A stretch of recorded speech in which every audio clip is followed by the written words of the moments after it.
Our audio's on, Chris, but I've lost track of... I'm just playing some bumpers. Midweek drop-in. Hello, everyone. Right. We're going to do the season highlights and lowlights. Got a couple of arguments. Finally. Hang on. Here we go. Yeah, we keep just not getting to them. Can everyone hear Chris, by the way? We haven't done a sound check. I don't tend to do a sound check when there's only one of you. One of you NPCs. No, I think it'll be fine, won't it? Because I can just turn seasoned professionals. And just turn you up and down. What a great little a little Christmas present, a little early Christmas present for the listeners, because it is 6 days till Christmas. Spanners, are you ready for Christmas? You can't do that. You cannot. You've broken the social contract with our listeners there by saying we're giving them something. It's a community thing. We're all in it together. We're not bestowing the gifts of our F1 content to people. We're here with the consent of the people. Are you familiar with gifting, Spanners? No. at Christmas. Hang on, just checking people can hear us. We have sprung this on people midweek. So a little bit. It's either the jobless or people who should be working harder. Am I all glowy? I'm all glowy from tennis. I was playing tennis. I'm hot and sweaty. But is it indoor tennis? Yeah, and it's so hot. It's an indoor bubble.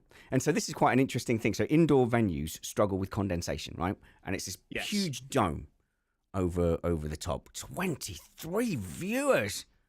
Wow. Hello, Maria. Maria has confirmed that they can hear us, and that also that she should be working. It's an indoor dome, right? Indoor dome, and it's got it's like material, and then it's got crisscross metal things on it. And what was happening was overnight, or I think overnight, the warmer air collected in there and then collected where the metal bits were, and condensation drips down.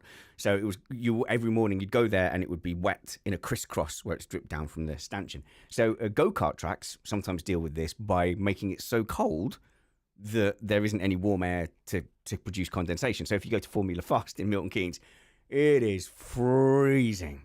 I don't think that's a deliberate No, it is. No, it's... I think it's just however cold it is outside. No. It's literally deliberate in Formula Fast. Okay. Yeah, because if they make it any warmer, you get basically a wet track. Fair enough. I mean, I did the BRKC event there in January. I've done two of those. I would have been a couple of years ago now, I think. Oh, my word, it was so... I've never seen... Anthony, who was the pit reporter there. I've never seen a pit reporter in a long coat and gloves. So I was pit lane reporter there for 2 years, and I was absolutely. They went out and bought me a coat one year. I think it might have been the first year that they had a pit lane reporter, and then they realised, oh man, look. Yeah. Anyway, so to avoid this, they make it so hot that that basically. There's nothing for it to condensate on because everything is already warm. But it means it's boiling in there immediately. So yeah, I am a bit red-faced. So I'm scrambling around for my app, and let's just see if I can just reduce the saturation a little bit. There we go. Nobody expected to get a talk about condensation at the start of this Formula One podcast. It was related to motorsport in a way, and annoyed with the chat room. I said me and Chris are jumping on as promised, and another Chris, a less good Chris, said it's Chris and I, actually. Chris corrected me straight off the bat. Technically. I mean, it is. Technically it is. But I know you went to posh school, and a lot... Didn't you go to posh school? You know I don't talk about my education. Oh, sorry. Public Spanners. Oh, okay. Fair enough. I forgot posh kid fiction. So, but there's people who go to like grammar schools and posh schools, they do get very caught up in everything being grammatically correct. And I don't care. So I'm constantly arguing with Brad because he goes, actually, it should be said such and such a way. It doesn't matter. You understood me. I didn't do all my education in the UK. I don't care. We're talking to an international panel. We're not going to sit here and go, oh, no, in Oxford and Thurrock, you must say it this way. I don't care. If you understood me, it's fine. Okay, the whole interchangeable thing. Oh, like it's not like saying whom. You have to explain it. You have to explain it. So Brad is upset with me because I say interchangeable conditions when he thinks I should be saying changeable conditions. Now he is correct because it is an entirely different meaning. Okay, but that didn't stop me trying to argue my case for an hour, and I nearly won. So he said he nearly gave up because I'm saying interchangeable means you can take one thing out and interface it with another part, and you still have the part. So I can take out a light bulb, a 30-watt light bulb, put in a 60-watt light bulb. Those two things are different, but they're interchangeable with the lighting system of the house.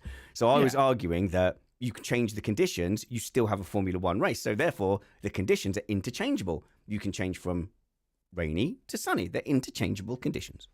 But you're not talking about the race. You're talking about the conditions themselves, which were changeable. Yeah, but they're also interchangeable because you can continue functioning the race. And so the definition in the dictionary is you change something and you maintain the function. So me and Brad then argued for a further 20 minutes about whether the race car was the function or whether the race was the function. But look, he's right, but I was going to win that argument until he brought in a lawyer, his partner.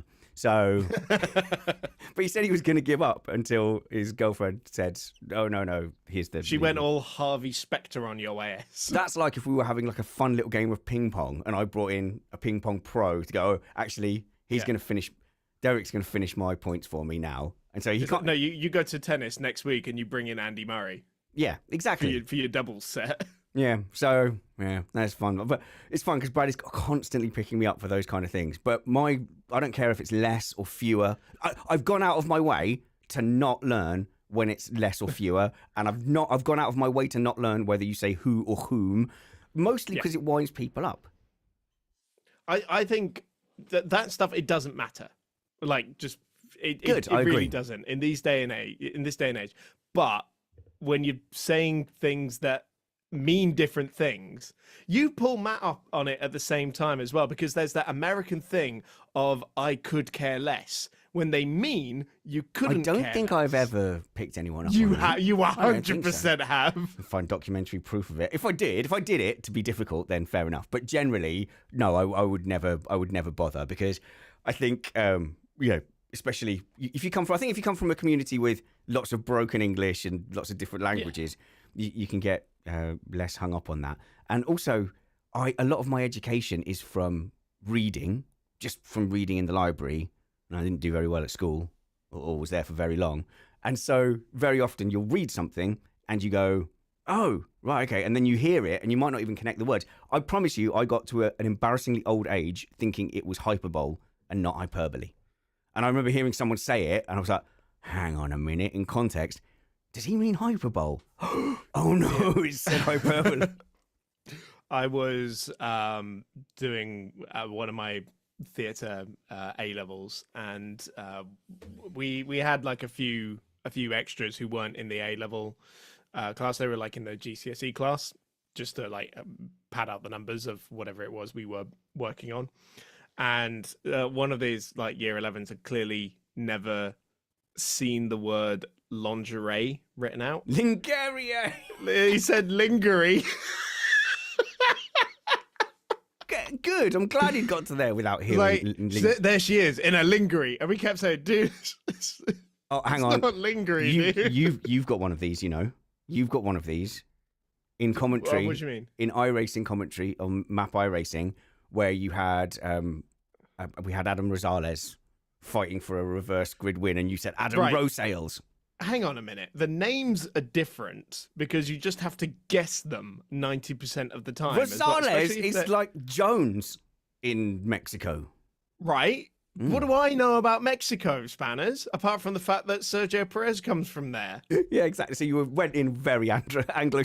You invented the most Anglo name you could imagine that it might be. That is generally what happens with a lot of broadcasting. And the thing, so I started French Championship this year, and I was very concerned about like the pronunciations, because there's so many different, because half the letters in French are you don't pronounce them. They're a trick. You know? They're there for distraction. It is a massive trick. And the thing is, English is very similar, but I know it very well, obviously, right? But with French, it's very difficult. And at one point, they did just say to me, like, you know what? If it comes out with an anglicized pronunciation, we don't really care about that. Oh, this is the whole Leclerc. Everyone wants me to say Charles Leclerc. No, I don't get upset when people say Ricky. When my Danish relatives call me Ricky, I don't go, excuse me, it's Richard. I don't sit there rolling my tongue at them. It's Richard, you Viking barbarians.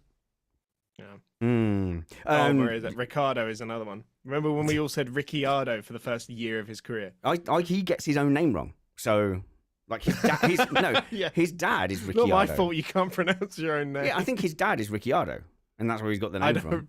I have no idea. Yeah, and look, there is somebody on our panel whose surname is not pronounced the way they say it. I'm not telling any tale. I don't need to tell any tales. I'll tell you offline. But I go, okay, that's fine. It's actually Bill Pot, is what you're saying. I don't care. Just choose how you pronounce your own name. And Charles Leclerc has been like, no, don't mind. I think it's like nice if people are saying their language's version of Richard or Ricard. If someone wants to call me Ricard, I'd be like, hell yeah, that's way better. I've been called worse, There's some where you don't realise. It takes you maybe like 5 seconds to realise the name that you've been given. It's just been given to you in an accent, right? So I met a lovely lady this year from Brazil called Deborah. And it took me a good like 10 seconds, but Deborah. Okay. That I can remember. Her name was Deborah. It never suited her. All right, cool. Let's get into that's Pulp. It's a Pulp reference. I like to sneak in film and TV references. And normally one or two people will email me, go, I got that one. Nobody got my last one. Which was? Forgotten it now. Oh, okay. Oh, fine. yeah. It was It was Kurt. It was not Kurt Russell. Got that in the brain. Who was not Gerald Butler? Who was Gladiator guy? Russell Crowe. Russell Crowe in A Beautiful Mind.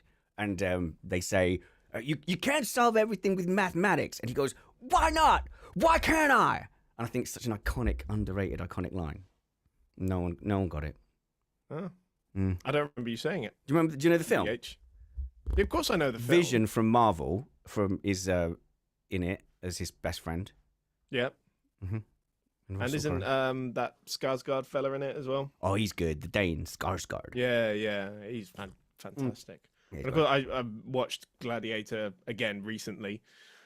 I haven't seen Gladiator yet. I haven't seen the new one yet, but I was reminded just how freaking good Gladiator is as a movie. It sort of holds up as well.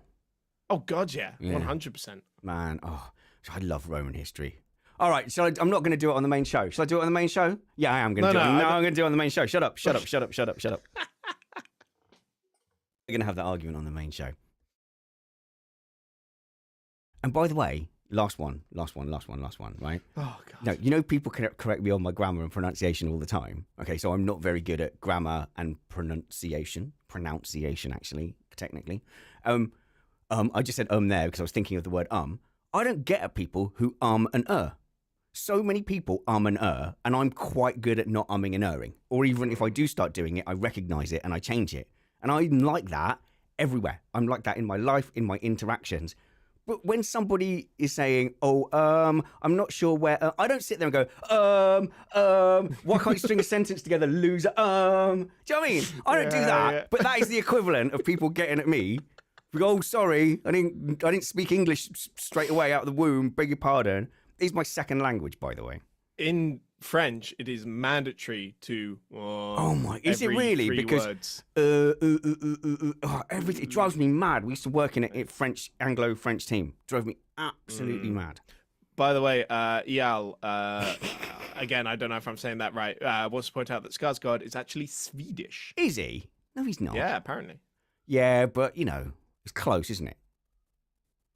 It's close. Yeah. I think Sweden and Denmark, they have a Scotland-England type relationship, I think. So. But if you told a Scottish person they were English, I do it they'd all have the your time. head off. I do it all the time. Yeah. No, they're either Scottish or they're British, depending on how successful they are. Do you know what? Scottish people are so antagonistic towards the English. Like Can you blame them, Spanners? I haven't done anything. I wasn't there 300 years ago at the Battle of Bannockburn. That wasn't me. I didn't do any of that. I did no archers, no archery training whatsoever. All right, let's roll. I think I'm done. I was sitting there going, what are we doing again? Oh, yeah. We're good. Oh, God. Okay, so everything's recording. Hey guys, Spanners here. Just thought we'd pop in because despite having 2 shots at our season review, we never got to your season highlights and lowlights. So here they are.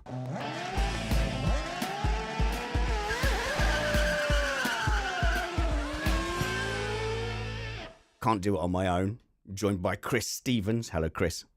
Hello, Spanners. It's 6 days until Christmas. It means it's the last time we're going to be live this year. It is. Oh, yeah. Hello, live stream. Hello, Patron live stream. Join them by going to patreon.com/MrApex. And happy birthday to our mod, Edgevend, EJ, in our live chat as well, who came out to our live events.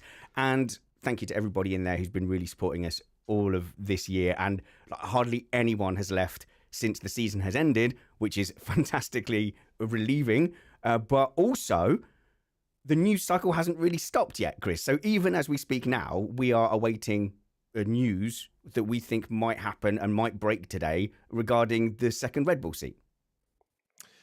At least one part of it. Anyway, part of the story we anticipate is coming out today. We'll keep an eye out for it. I will just say, I know I've said a lot of words incorrectly lately, Spanners, but happy birthday to Ivan in our Discord. Words and names can be pronounced however you want. We literally just got done talking about this in the preamble about how I butcher names in commentary all the time. Mm-hmm. Yes. Well, things are very complicated, especially in the British Rental Car Championship that we've both commentated on. A lot of Polish drivers there, and that can be challenging. That needs work and research. But luckily, all I had to do was do the social media for BRKC that one time, so I barely said any of the names. Oh, you didn't have to say it out loud. Just copy them down. Yeah, I just had to copy them from the entry list. Way easier. Well, that's a great contribution to the season highlights, lowlights from our patrons. But yes, we are still expecting a lot of news. And the fact that this has been rumbling on and on into the off-season, I mean, it's only been 2 weeks since the last race, and you're saying 6 days till Christmas. It really feels like this season is really butting up into the winter. I can really foresee a time where the Formula One season ends early spring and then starts again.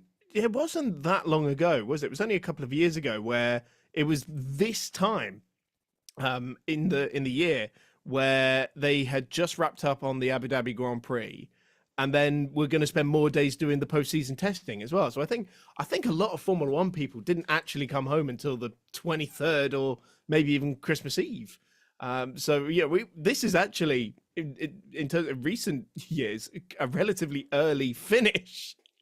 Well, what are they complaining about then? So I know, right? While we wait on this news that may or may not come out today, a couple of days ago, there were really strong rumours being reported, and they said basically deal done. And I think it was ESPN and then Sky Sports Germany were reporting deal done. Perez is out. Lawson is going to be in. And this was the day after the Tsunoda test, or Tsunoda had been talking about, I've really impressed Red Bull. They're really impressed with my feedback.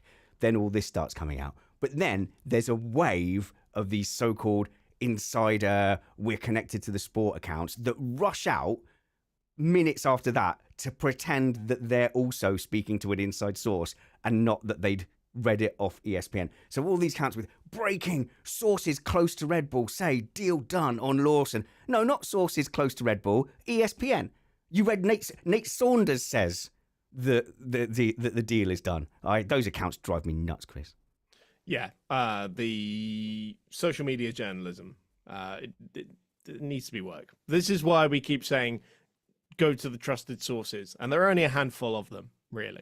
So I think basically it's not real unless we hear it from Medland at the moment. When Medland says it, it's like official, because him and Nate don't really mess around with rumors or speculation. They'll report what's being said. Yeah, so it's Chris Medland, Nate Saunders, Luke Smith, Scott Mitchell as well. They are probably the four most active in terms of like the breaking news stuff you see on X. And I think a lot of them on Blue Sky now as well. I feel like I'm forgetting someone. Well, if anyone's thinking why I'm not including Zhou in that, it's because Joe Sayward also does engage in reporting rumours and chat around the paddock. And people got really angry with him for reporting that Perez would be retiring at Mexico. But he was just reporting that's what people were saying. He wasn't saying, I have it confirmation, an inside source, it's going to be like this. So he does engage a little bit in that rumour and speculation because that's also a valid form of journalism. But when you look at your Scott Mitchell Malm, your Chris Medlands, they're more or less, we're reporting things down the line. So they're the ones to look out for. And Chris Medland has tweeted today, just 2 minutes ago, I think we're getting into full-on here we go territory with regards to that Red Bull news. So we'll keep an eye out on that, Chris. So Patron highlights and lowlights. The first one we got via email, which was from Dr. Ben. Right, so Dr. Ben, who is an academic of history at Cambridge University, no less, said you were wrong to correct me about my pronunciation of Scipii, so Scipii Africanus, because we were doing the Italian national anthem. You're correct of how the Italians pronounce it, but that wouldn't have been the name of the Roman general in Latin. So I will accept my victory. In fairness, I shouldn't have expected the Italians to do something correctly. Really. Oh no, that is terrible. Hello to all our Italian listeners. We are your Tifosi friends, I promise. First real one. Have you been to Italy lately? Not lately. Have you tried plugging something in a hotel in Italy? In Italy, you can't have an iron in a hotel. It drove me mad. Can you not? No, you can't have an iron. And I had like full meetings and stuff in business shirts, and it was just a nightmare. Brilliant. Yeah. No, it's just my big issue when I go to Italy is that so many of the hotels haven't converted to the EU plug socket yet. And even though this was like, 20 years ago that this happened, and the Italian plug socket is exactly like the EU plug socket, but the pins are 1 millimeter closer together, so you can't get the dang thing in there. And I always end up having to charge my phone in the bathroom. Good. He continued slating and slandering Italy. Excellent. Good news. Steve, don't edit any of that out. That's his issue. Phil says... I love Italy spanners. All things considered, I do love Italy. Phil says my top highlight has to be Lewis Hamilton winning at Silverstone. And Tom from Canada, low light for me was Lance Stroll beaching himself in the gravel so that he could go home. Let's start with Phil's one. I thought those two were related for some reason. The Lewis Hamilton win at Silverstone, underrated. We did talk about it a little bit in the last show. Yeah, very popular. Though amongst our patron submissions for the highlight of the season, up there with like Max in Brazil, for example. And it probably is one of the most emphatic and emotional and memorable wins of Lewis Hamilton's career. Obviously, we didn't know it at the time, but that would be his final win. At a particular team. Yeah, with Mercedes on the... Wait, who won at Spa in the end? It was Oscar, wasn't it? No, that wasn't. Okay. No, that was Hamilton won at Spa.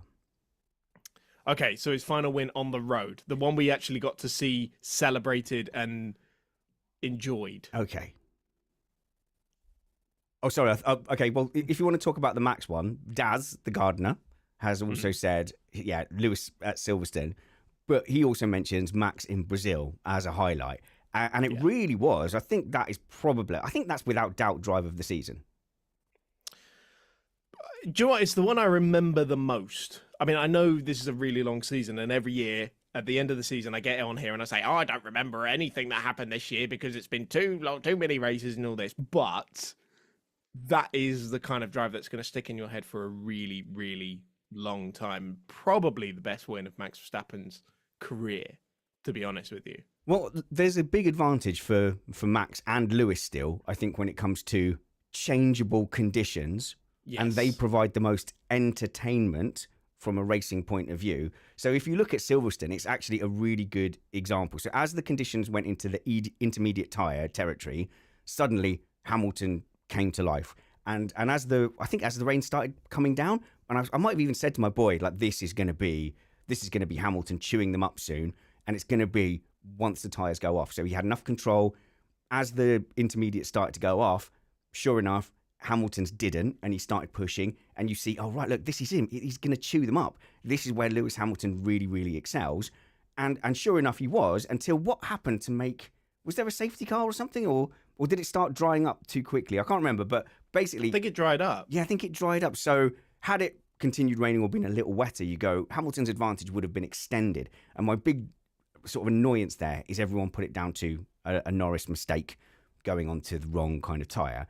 But also Verstappen, in those conditions, was absolutely fantastic and bided his time and ended up finished P2. So when you get these changeable conditions, it's not a coincidence that time after time it's the same drivers who seem to do well. And then you get into the full wet conditions, and I think Verstappen kind of owns that all time. I think he might own those conditions all time in Formula One, if you want to talk about a true rainmeister, because that's not a fluke. It was 2018 or 2019, his teammate was Ricciardo, and as soon as it started raining heavily, he overtook. I think he overtook and then lapped Ricciardo. Like, he's immense in those conditions. There was always the one in Brazil from earlier in his career, where he nailed Rosberg around the outside and had the big save and everything. That's the one everyone remembers. The one I remember a little bit more was the other time. It must have been a couple of years later. The other time he completely mugged Rosberg, which was, no, it can't have been a couple of years later. Must have been the same year.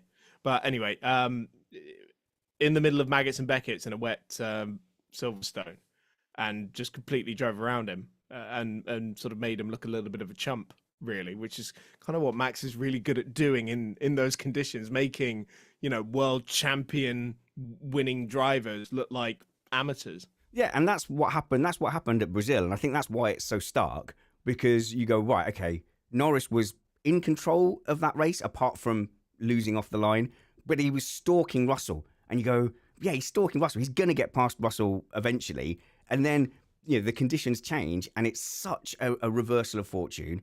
He can't make that move stick.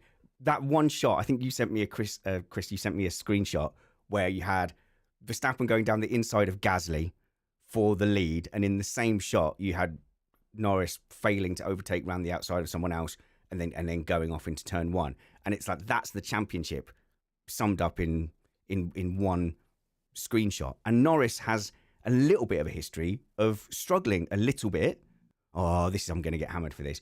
I think we've seen a few times Norris struggling in those conditions or in full wet, certainly compared to the top guys. And there's no doubt of the difference in class between them, because some races are going to be wet. So there's always going to be the races where you're going to lose out to a Verstappen or a Hamilton. And when we talk about Verstappen's ability to be extremely versatile, that's not only served him well dragging, Red Bull dogs towards the front of the field, where other drivers have very much struggled with those cars. It goes for the same in the wet as well. And the fact that he experiments with different lines and is able to find that grip out there. I don't really recall a standout Norris drive, particularly in the wet conditions. I mean, obviously the first one that comes to mind is when they sort of threw away the maiden win. Yeah. And again, I still don't even necessarily think that was entirely his fault either. It was a little bit down to the team as well for not sort of forcing his hand in the same way that Mercedes did to come in for those intermediate tires. But there might be... Yeah, this is it. So I think I'm lingering on a couple of examples, and Karen said Norris is excellent in damp and average full wet. So they all can. They can all drive well. I'm sure they're all great in the wet in a go-kart and stuff. But I haven't seen, where's that performance from Norris where he's put himself head and shoulders above everyone else and is clear. So Hamilton's got those. Hamilton's got a Monaco. There was a Monaco performance, I think maybe 2015, where he just dunked on Rosberg. It was crazy. And Verstappen's had a couple of these now. If someone can point out and remind me of the Norris version of that, I'm listening. The other one from Hamilton was the wet one in 2008 when he hit the wall, got a puncture, and then still won. And then obviously Silverstone, the same year, where he won by 60 seconds. Oh man, and no one has done since. No, and if you look at that race, if you remember, Massa spun maybe 7 or 8 times, his title rival. Spinning like a top. Yeah.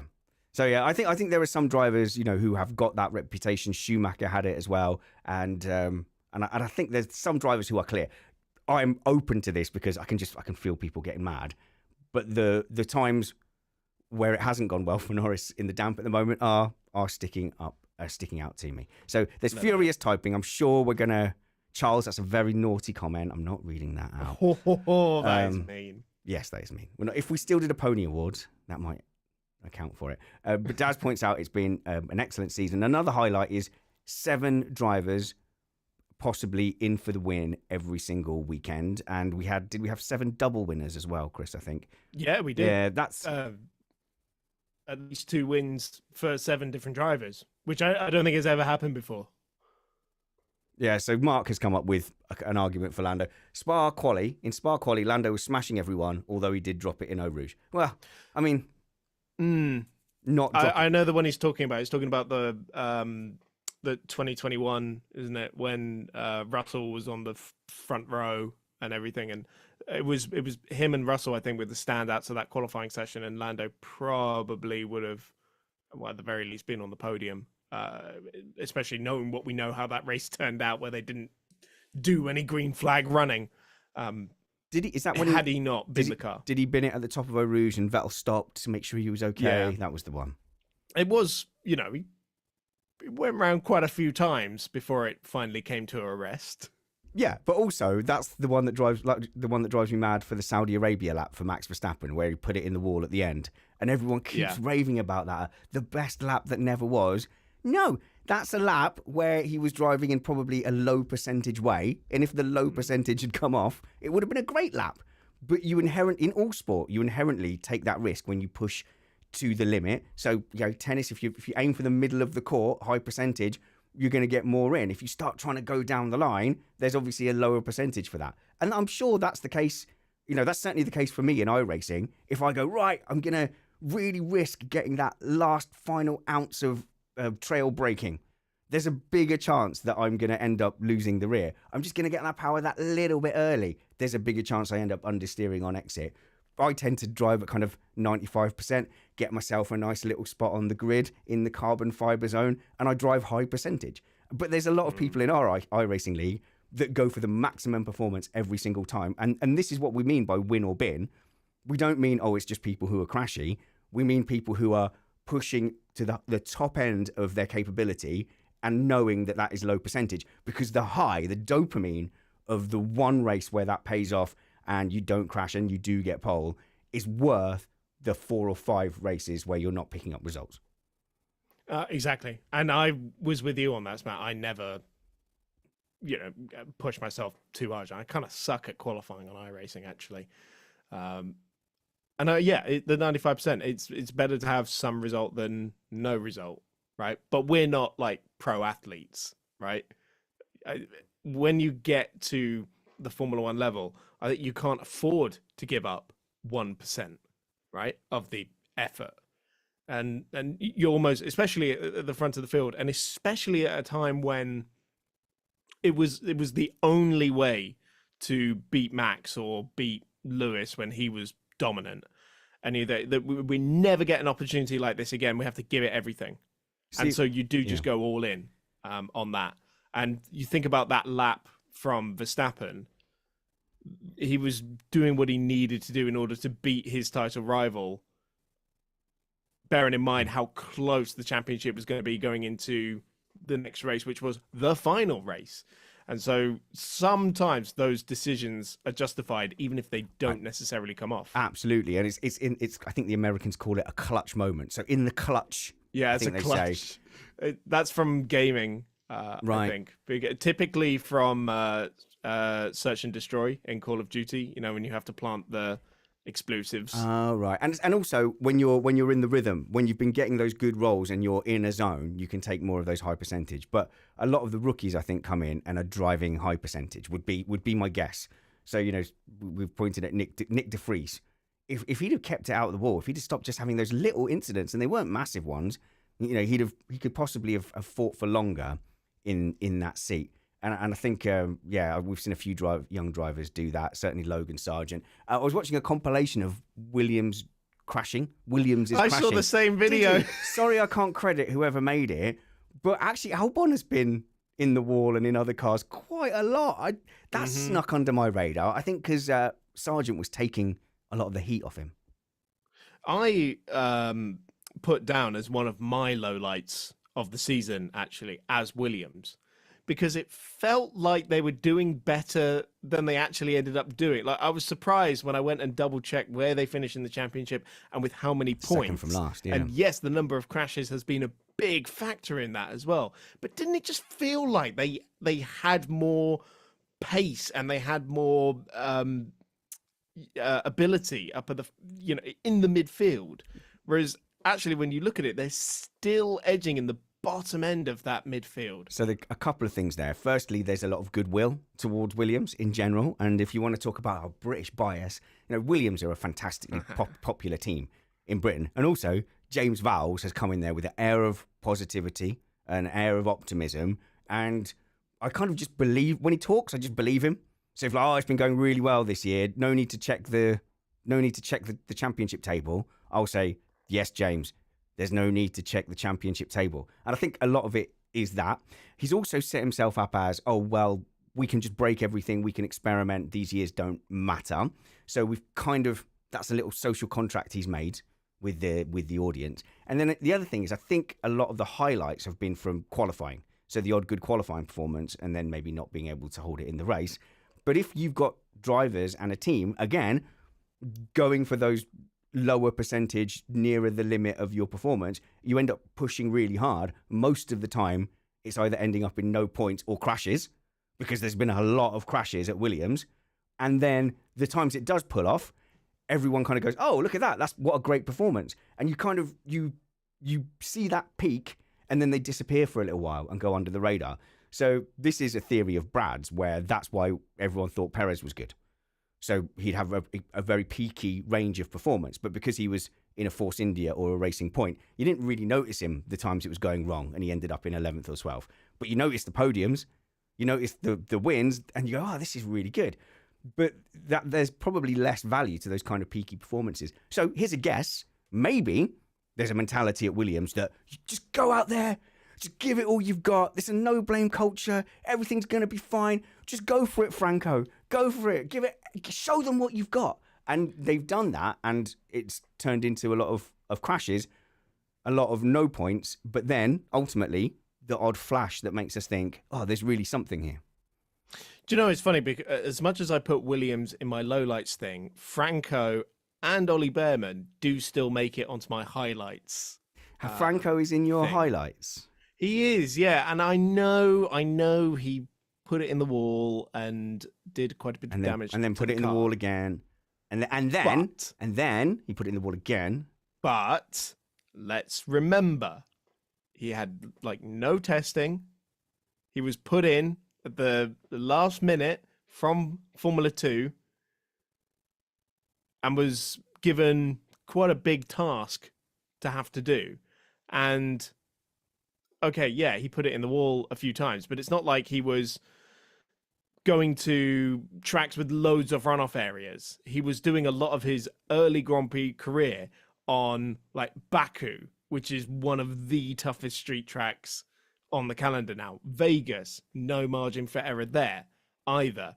Plus you throw in the conditions that they have to race in for those as well. So I want to give him a little bit of the benefit of the doubt. And I still think he has a place in Formula One, as in he's shown that he deserves that space. I don't think he'll end up with a seat in 2025 just because there isn't space for him. But I've been so utterly impressed by the rookies that came in mid-season to do some either finish off the season or do some wild card entries, such as Behrman did. I've just been so impressed with them. Yes. Yes, I have. And Colapinto, I liked his personality, and a lot of F1 now is about that. It's not like the olden days where they were so masked. They were arm's distance celebrities, weren't they? We didn't really hear from them. Whereas now we hear a lot from them, so you can judge a lot of whether you're a fan of someone by their actual personality. And Colapinto just seems like, wow, what a breath of fresh air. Pretty cool dude, pretty honest. Seems not arrogant, seems grateful for the opportunity, absorbing it all and having fun. So from that point of view, really good. But yeah, ultimately that was a chance given to you, which is a bit of a one-shot, right? It's a bit of here's your chance to shine. And you go, but do you shine by just putting in the hard yards and showing you're a hard worker, or by making the odd headline? Because when he came in, everyone straight away decided he was quicker than Albon. Everyone did. But we go back to talking about, what we were saying just a couple of minutes ago about playing those percentages. He's been given such a rare opportunity that no one would have anticipated at the start of the season.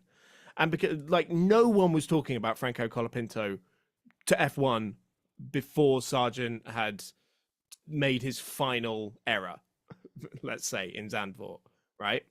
And they got that because they didn't want to keep Logan and because he was part of the Williams Academy. But at that point, no one was talking about Colapinto to F1. And so he's what else can I do but just go in 1,000% and take the risks? Because when he comes in and scores points on debut, I think it was, then that is the first impression, isn't it? And yeah, it was tarnished a little bit by the incidents later on in the season. But that core memory is still there of like, man, at his first race he went out and scored points and went toe to toe with the guy who's been in that car for a couple of years now. As we're still awaiting news on the Red Bull seat, apparently, according to Ted Kravitz of Sky Sports, he said that Albon's contract included an activation clause where Red Bull could just get him back if they wanted. And yeah, because he was sort of on loan, wasn't he, really, when he signed with Williams? Yeah, I didn't know that. Yeah? Yeah. So they could have said, okay, we'll have Albon back instead, who's kind of a known quantity, is probably that correct balance of not going to give Verstappen any major trouble, but is there scoring points, because they'll want points again now that they've already got their extra wind tunnel time for the 2026 season. They're not going to do that every season, are they? Well, you only get that for next year, though. Yeah, well, while they're developing for 2026. They can still develop for the 26 car during next season. Yeah, but only from January the 1st, 2025. That's the only time they're allowed to do it. Which is when the extra wind tunnel time for this year kicks in. Does it? Well, that was my massive assumption. Why don't we research that? No, I don't think so, Spanish. When do you think? When do you think they get? When do you think they get the wind tunnel time for the 2024 result? Then the wind tunnel time is about next year, right? But that doesn't necessarily apply to the next car, does it? They can use it however they want. Okay. They've always been able to use the wind tunnel time in whatever way they want. Can't lie. Not really something I've ever thought of before. It's good. Yeah, it's a good challenge because, you were wrong about Skippy Eye and Shippy Eye. And Shippy-O. Shippy-O. Yeah. So you were wrong about that. And Brad says you were wrong about saying that there's only 2 Formula 2, Formula 3 drivers that use family money to compete. I'll admit I exaggerated that one a little bit. That was hyperbole, that one. Karen's come in with an example. Sorry, we keep going back to pre-show. Karen's come in with an example. Russia 2021, Norris was keeping Hamilton behind in the damp. It's the rain that got heavier and then the team left him out when it fell apart. Are you noticing that a lot of these stories end with and then the bad thing? Yeah.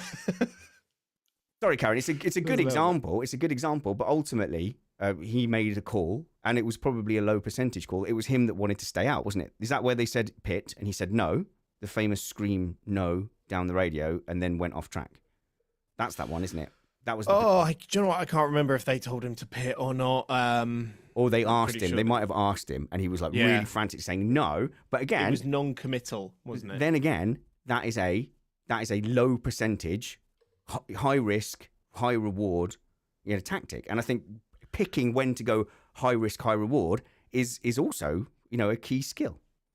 I would have argued that staying out on the slicks would have been the low percentage. No, the bigger risk. Yeah. Well, I think everybody. I can't remember. I have to go back and rewatch the race. But I think most people had decided that was the time to come in and to get off the slicks. Yeah, so 100%. And Karen's confirming they never told him. They asked him. Yeah, there you go. So Karen was making the point that he's good in the damp, but not as good in the wet. Hey, I think I'll look into this more because what I've done here is I've thrown out my vibe, my assumption off the top of my head, and I'm happy for that to be challenged. You're not going to sit here and only talk about things I'm sure about. All right, more season highlights and lowlights. It's actually hard to get past the Silverstone. I know, right? Silverstone ones. There's a really good one from Rolando. Go for it. Which is seeing Piastri legitimately win a race. So he's obviously not talking about the Qatar sprint. And Zhou getting some points, causing Sainz to act on his bet to wear the Chile costume, which I Like, I don't know if there was talk about this before he ended up wearing the chili costume. Well, I thought that was quite hilarious. I missed all of that. Really? Yeah, no, you need the social medias, spanners. So I do follow the Stake social media, and Zhou has been a really good straight man to Bottas. So he's in the background of a lot of Bottas's videos, like not reacting to crazy stuff and just being, generally a good sport. So yeah, getting a point there. I think a lot of there was almost like a cult, not a cult. What, a cult following? Is this the right word? There's like a niche following for Zhou Guanyu that was wishing, maybe wishing niche him well. is more the right word niche. than cult. No, cult classic. You can have a cult classic film. Cult, not refers cult. That refers to culture, though, not like hooded ords. Right. So also my Essex accent doesn't help because U's and A's sound the same. So like bull and bull is like a bouncing ball, and a raging bull is the same word. Right. So cult and let's move on. Don't punish us for you not being able to talk gooder. Talk gooder. Right. Moving on. You'll have to do these because Matt's put them in screenshots, white on black writing, and my old eyes. I'm having to. I can do this. I've had the it, LASIK, so this. I mean, this will be a short one, but nice little ego boost for us because Pat says the highlight of the season is finding this podcast and community and seeing Haas return to form. Long live the agents of chaos.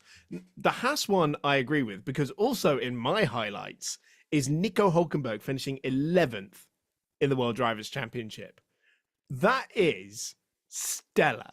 That is a magnificent performance because you think about it, the people who's beaten him are the regular top 8, so the Red Bull drivers, McLaren, Mercedes, Ferrari, and then only ahead of him are Fernando Alonso and Pierre Gasly. And Gasly was bolstered. He only beat him by 1 point. And he was bolstered by the podium in Brazil. So I think Hulkenberg has been one of the most stellar drivers of the season. And Sauber have done a great job snapping him up. But it is also a testament to the turnaround of Haas. And I think we can all agree that Haas under Ayumu Komatsu has been a marked improvement. You're not a Gunther Steiner fan, are you? Well, I'm not really. I'm pretty neutral towards him, to be honest. Are you? Sure, Yeah. I'm sure I've heard you. No, I must be thinking about someone else then. He's great entertainment, and he's doing wonderfully for himself in his post-Formula One, career. He's got a book out. He's going around talking about his book and doing Q&A sessions and whatnot, and appearing on, the odd social media thing where he talks about swearing and being an F1 team boss. But the progress that team has made this year, it actually, and it looks sustainable as well, right? Because Haas are always very peaky, right? They would have like these stellar races where it's like, we finished 6th, and then now we're the slowest car.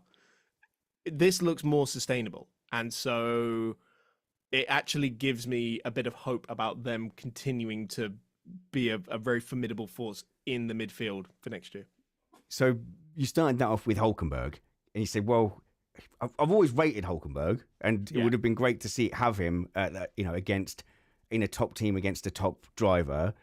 And you go, well, did he stretch his legs this season and do really well, or was Magnuson kind of dialed out because he's got his 7th kid this year, Kevin Magnuson? So was he kind of dialed out to that? And he was quite crashy and very aggressive. And did he just look good against a driver who was just at the end of that paycheck? Haas hadn't really gone well. The dream was over, and maybe Magnuson was just fully, just enjoying family life and enjoying being an F1 driver, and that edge had gone, because I don't remember the gap being that high in previous seasons. Hulkenberg's probably the better driver of the two, but I don't remember the gap being that big. So you go, what do you want to, if you were going to assess this overall, are we taking this season then as evidence? Because all we've got is the gap between the two. If they were running pretty similarly, you'd go, well, the car has improved. But because there's a gap, you go, well, Hulkenberg's done really well. But if you look back and you go, the last person that Ricciardo beat was Hulkenberg, and it looked pretty convincing. So I would want to guess that I would want to agree with you that it's a good signing for Sauber. But I don't know. There's still a worry there. Well, who missed races? They both missed a race. They both got replaced by Behrman at some point, didn't they, during this season? All right. So that I think is it was around about the time I missed a bunch of races. So my memory on it is very foggy. But what we've seen is that progression of when they had Schumacher and Magnuson kind of walked all over Schumacher, and now you've got Hulkenberg and Hulkenberg's rather walked all over Magnuson. You can give whatever reason you want for that, but we have got a reason in the chat. The Danes have entered the chat. You see? Oh god. Well, I would just say the pattern seems to be at the moment that Hulkenberg is finding new levels, and yet maybe he got a bit battered by Ricciardo. But are we also going to say that being in that Renault team, because we know what it's like, is everything on equal footing there, right? Is it a fair assessment?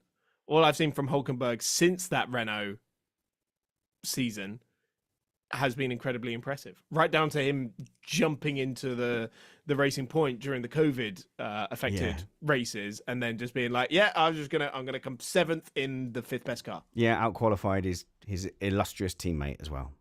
Yeah, at the time. So the Danes are in the chat room. I reckon, says Garda, that I reckon a fair judgment of Magnuson would be after they fixed his brake issue, and Magnuson missed 2, the penalty points 1, and 1 to sickness as well. Oh, he got banned. He got a race ban.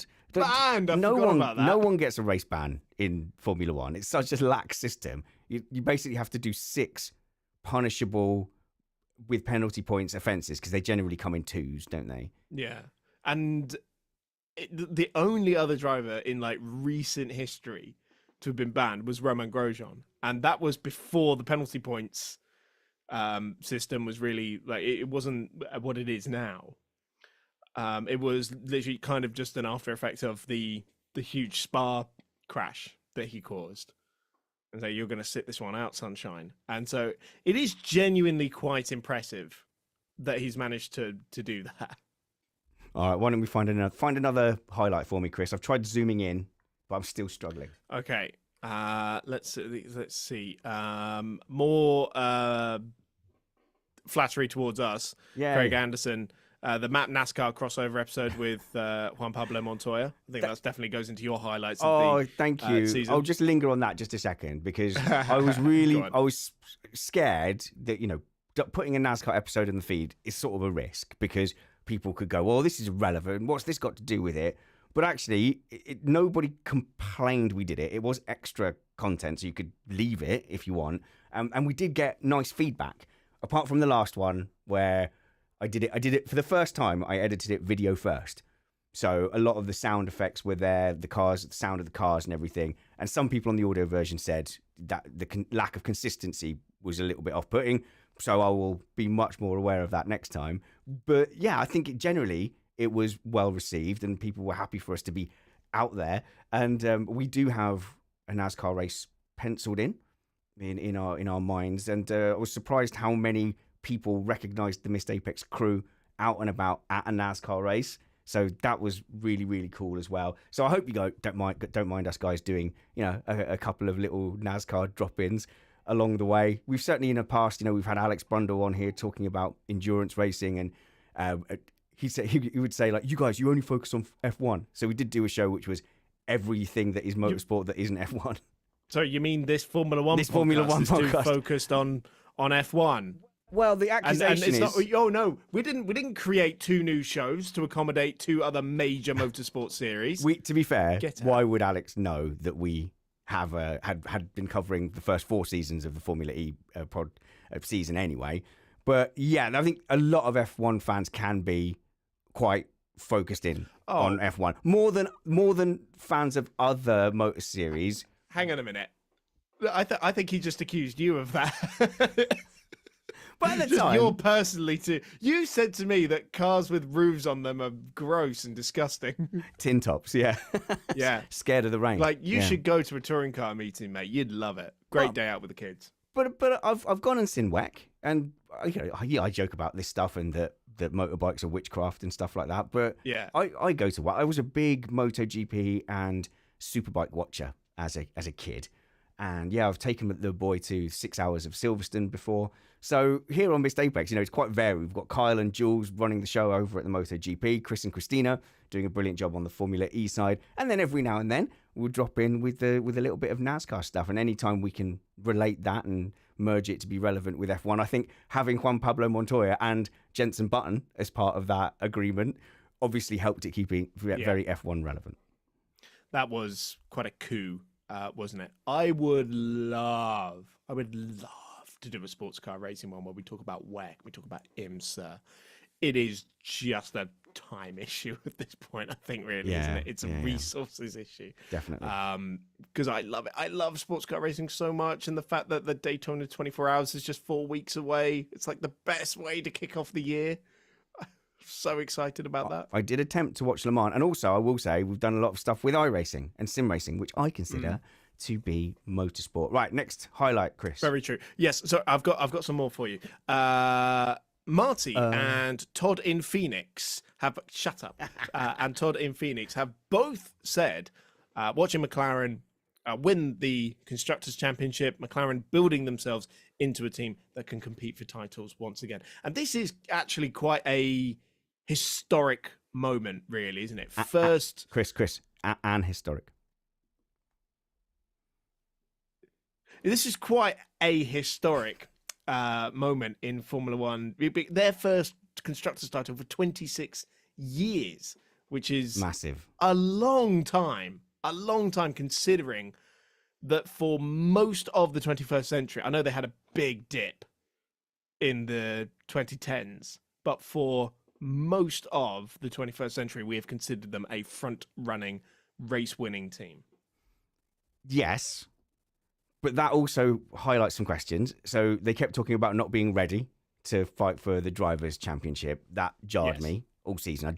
I just didn't like that. And they should have been ready. They've had loads of time to prep for that moment. That's how sport works. And I think also using that as the kind of justification to make it feel better. And maybe that was something internally where they'd said, look, hey, we did our best. We weren't ready for it, but we will be next time. Maybe that's a way that it consoled them internally. I don't think it played out well externally. But I don't think maybe from a PR point of view that should have been that was almost like an excuse, whereas that was down to them. But obviously on the positive side, they found a way to develop and react, because both the seasons they've done well, they didn't start well. So they've won the Constructors title here, but they didn't start the season off on a good foot, and their development cycle has been out of sync with everybody else, which has thrown up some weird results. But this, you could argue, this is one of the most competitive Constructors' Championships we've had in years, and McLaren have won it. 100%. I mean, when was the last time we actually thought too much about the Constructors' Championship? Maybe once in 2021, but beyond then, it's just we've known it's going to be Mercedes during their dominant period. We know it's going to be Red Bull. And the only time in 2021 was when obviously Max and Lewis were going for the title, and actually at that time Bottas and Perez were quite equally matched. They were both fighting for thirds and fastest lap points, basically. So it's such a rare thing. I genuinely don't think we've seen this for at least 10 years, where you have genuinely got 4 competitive teams that every weekend are capable of winning a race, and to have 7 of those drivers in the mix as well. Like 2012 was obviously like a bit of a mad year, and largely down to the tires. But 2010, for example, we just had this super organic Red Bull, McLaren, Ferrari fight where you had 5 drivers going for the title and 4 of them still in contention going into the last race. And actually, that year it was the Constructors that was won a little bit more easily for Red Bull, because they had 2 drivers who were consistently winning races. And now I think we're really into uncharted territory to have this many cars fighting for wins on a regular basis, and there's not really any indication that that's going to stop next year. No, and if you look at the listener submissions, Samantha, Larkson, Rob, Mike Stoner, Archer, they've all made the same observation, that it's the amount of different winners and the teams being so competitive. So people have really, really loved that. But are we going to have a 2021 into 2022 situation where you had an ultra competitive season in 2021 and a lot of the new fans I felt really bad for, because it was reasonable to go, that season was so amazing. You look at 22 and 23 and people started turning away in droves. Now, I know F1 will point to figures and say, oh, it was healthier than ever. It was great. So many people switched away from it. So many podcasts and YouTube channels and creators drifted away from it. And you might say, so what? But that's free advertising for Formula One. They're not stupid. They would have seen that and that lack of interest. And I was almost surprised it continued on unnerved, because if that was me, if that was my sport, I might go, well, we've got to do something here. I think F1 traditionally in the past might have looked at a situation like that and gone, oh, this is a little bit untenable. But we were still recovering from Hamilton domination at that point. Max was the great savior that had come in and finally, ended this crazy run, because Hamilton had won 17, 18, 19, 20. 4 years in a row. Definitely can see why people were hungry for a new champion. 2022, yeah, it fizzled. Sometimes it does fizzle. 23 was hard going. And I think that's when people started going, oh, I can't. I don't know about this. Yeah. That was the most dominant year of Formula One history. And the thing is, I know you say the so what thing, but I can relate to it. When England are rubbish in the rugby, am I going to tune in every week to the Six Nations just to watch them get pummeled by Scotland? No, I'm not going to do that. I was an England cricket fan in the 90s, and sadly, yes, I just kept tuning in. Oh, no. I'd watch those Ashes. But no, people did start turning away. And when 2024 looked like it was going to go the same way, I think that was an absolute disaster. And I was really going, how come they're not stepping in? Are they really going to let this happen for another year? And then, would you believe it? Would you believe it? Red Bull's form mysteriously dipped. Allegations of mystery devices. Totally unfounded, Chris. Of course, I'm with you. There was never any device. Verstappen's left rear wheel locked up in Australia. It's completely unrelated that it locked up in exactly the way that an asymmetric braking device going wrong would lock up one wheel. Complete coincidence. All of that. I get it. Complete coincidence. But it had the net result of bringing the other teams back into the fold, of dropping Red Bull back into the fold. Just so happened to be then. But thank goodness for that, because that has then yielded one of the most competitive seasons afterwards, even if the result was the same. And the thing is, if you now know any friends who have dropped out of Formula One for a bit, and they say to you, oh, who won the championship? And you go, right, I'm going to tell you, but before I tell you, can I just say it's been really exciting? Yeah, well, it's never a good sign, is it? When you have to say, okay, let me preface this. Like, that loses the room straight away. And how are you going to convince them? You're like, oh, next year is going to be really, really good. And then, well, what if it isn't?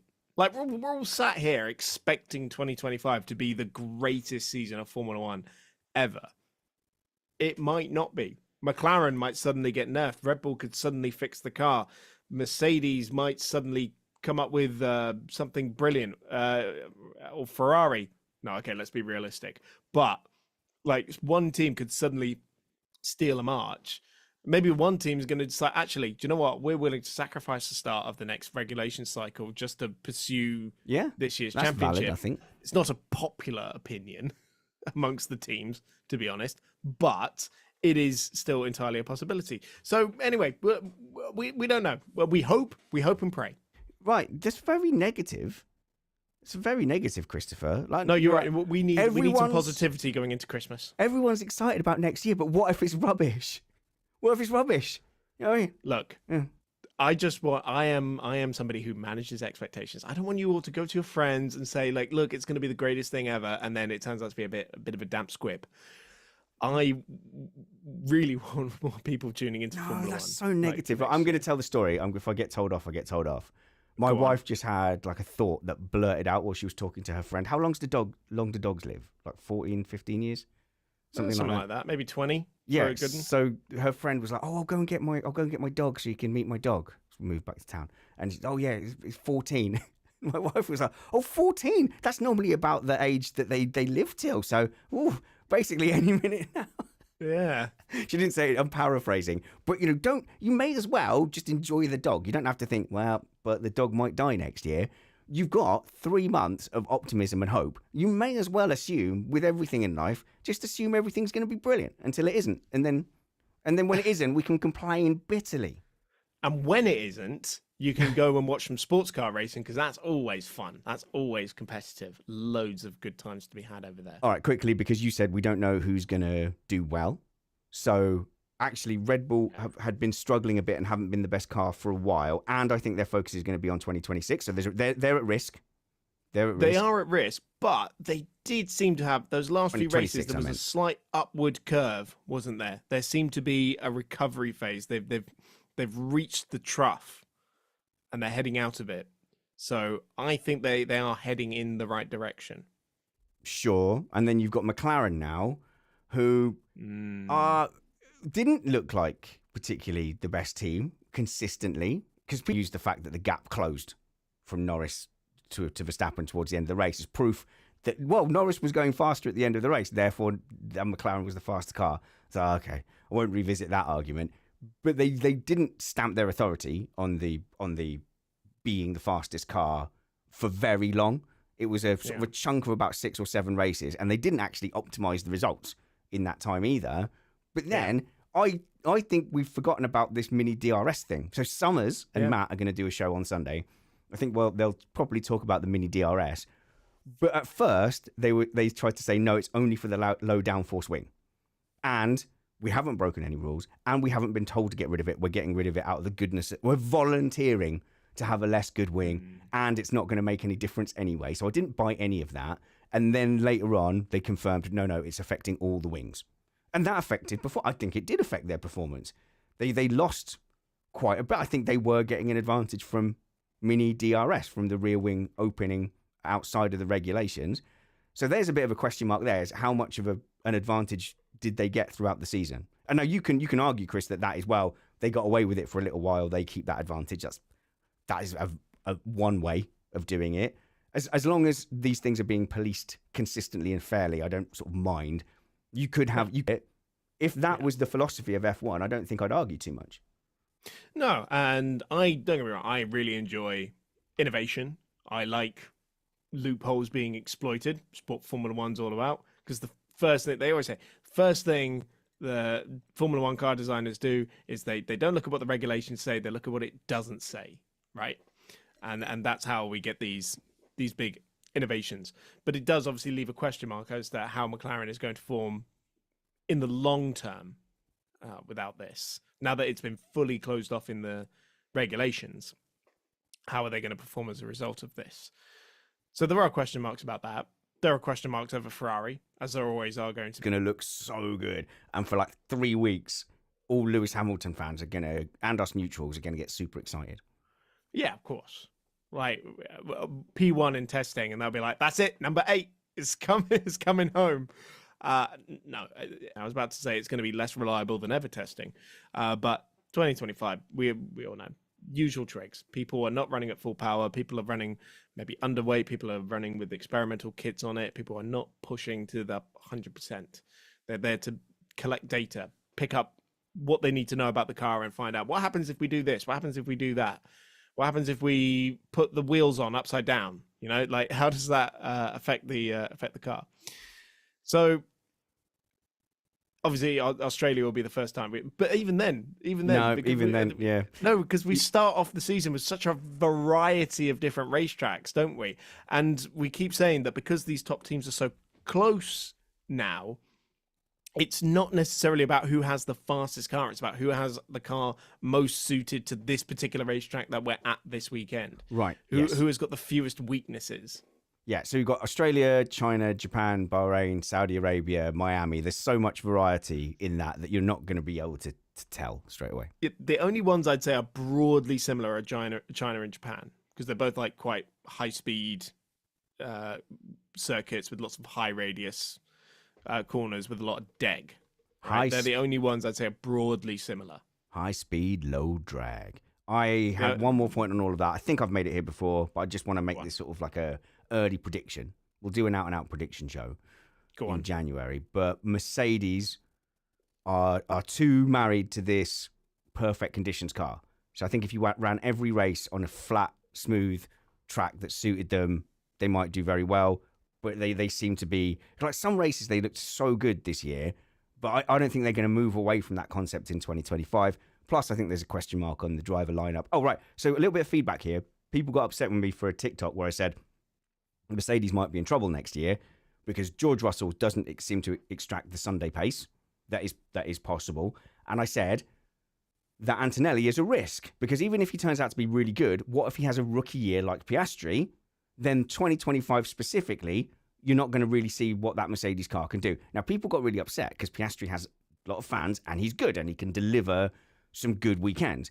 But in his rookie season, right, this is what people seem to really miss. In his rookie season, I specifically said, in his rookie season, he wasn't delivering results. He wasn't holding on to tyre stints. His one-lap pace was fine, but he wasn't doing well in the races. So Antonelli could conceivably come in and be Senna incarnate, but still have a rookie season like that, and Mercedes will be leaving lots of points on the table. So Mercedes out of that top four for me are the only team that I wouldn't say have a chance at the titles.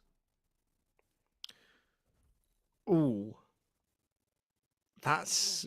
Of the top four teams. That's bold. That's what I think. Do you know what?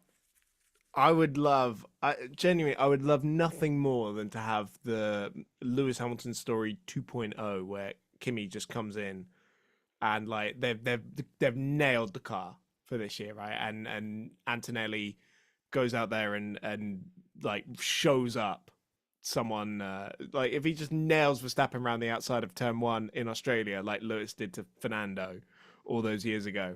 I'd be well up for this because you know me. I love the storylines, and to me, that's a really great story. Storylines. That's you and Meg Schuster from The Ringer with your storylines. It's not a soap opera. Storyteller, Spanners. It's my job. Excellent. Have we got time for one more? I think we've got time for one more highlight. Lowlight.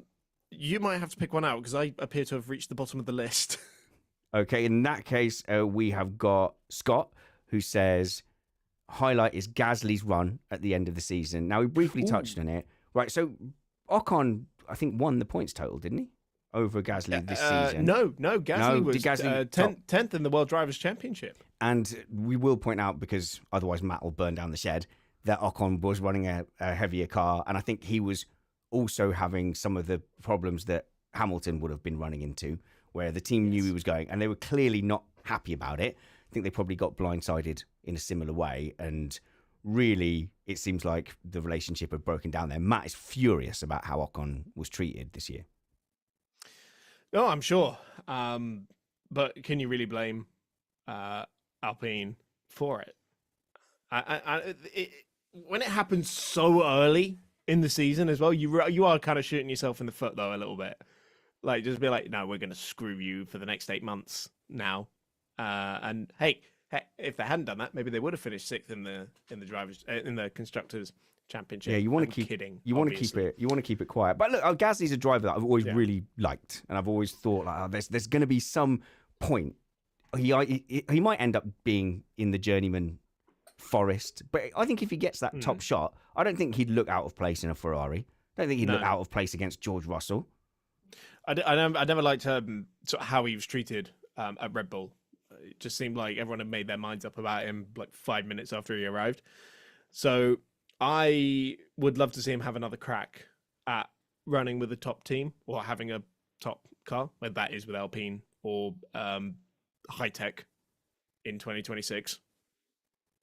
Brackets, we think. So look, I would love it. And yeah, the result was somewhat bolstered by the podium, the very unlikely podium. And it's worth saying as well, you know, he did finish behind Ocon in that race. So I'm not entirely convinced that Gasly has, you know, sort of walked over Ocon in the way we expect, especially when we don't know who's been given what throughout the entire year.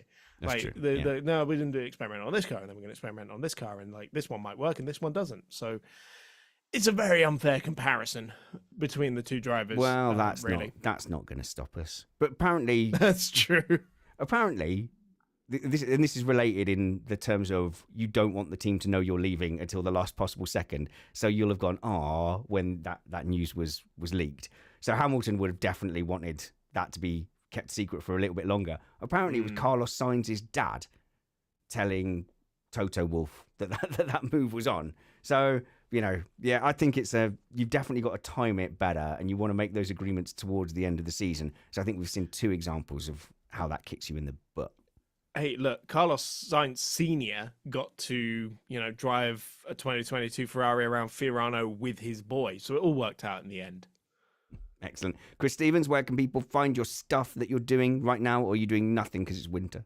It's winter, so I'm not at any racetracks, despite what the green screen behind me makes it look like. I'm not actually in Monaco. You're not in Monaco?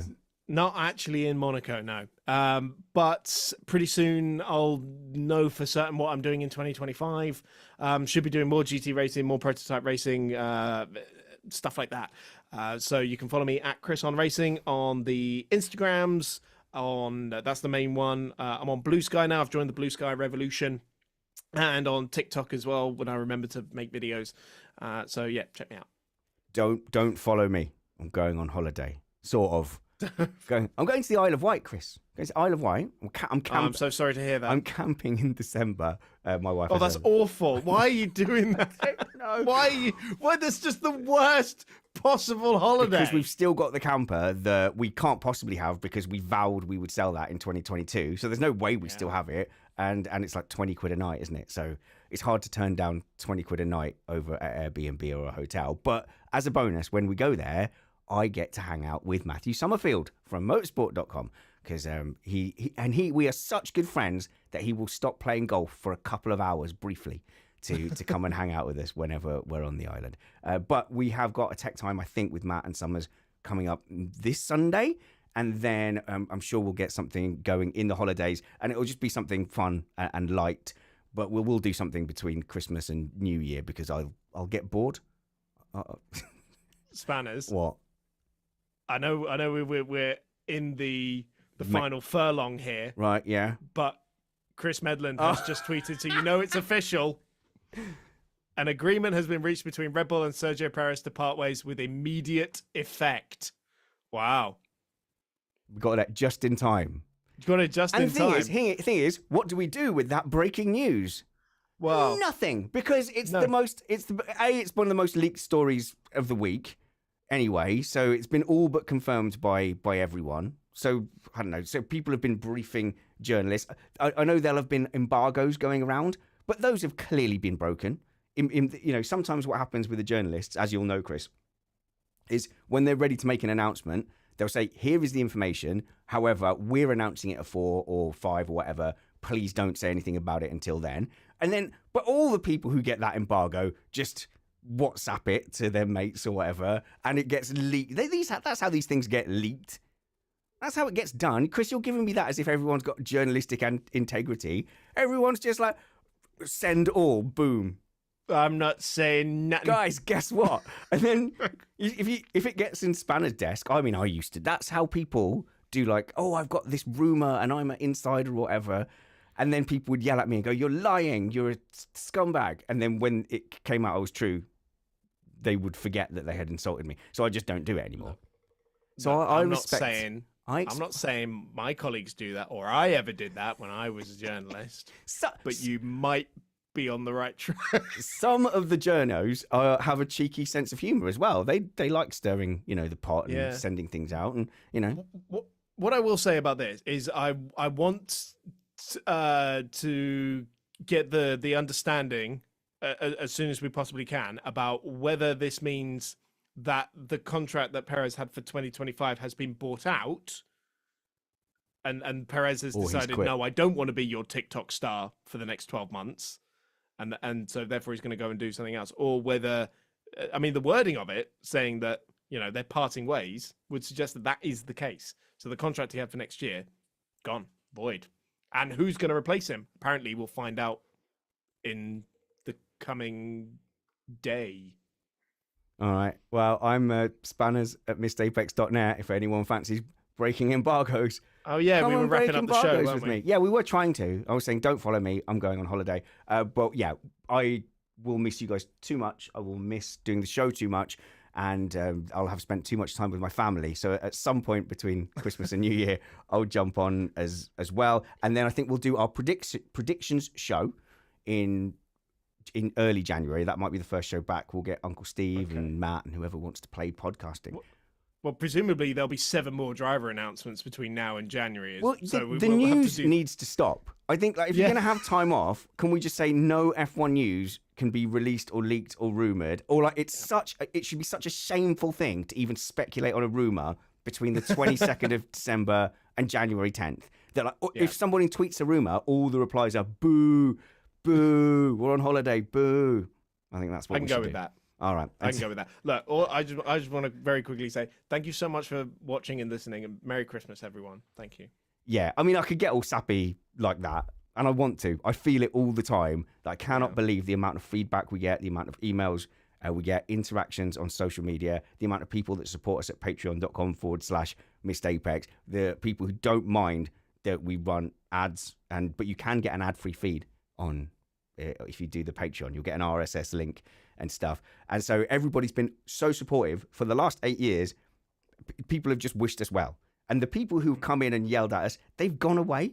I don't care about them at all. They have no impact on me anymore. They used to. No impact anymore. Because I know that the people that sit here and think, oh, this is like a comfy sofa is Missed Apex podcast. I'm just going to sit on my comfy sofa with Missed Apex and hang out.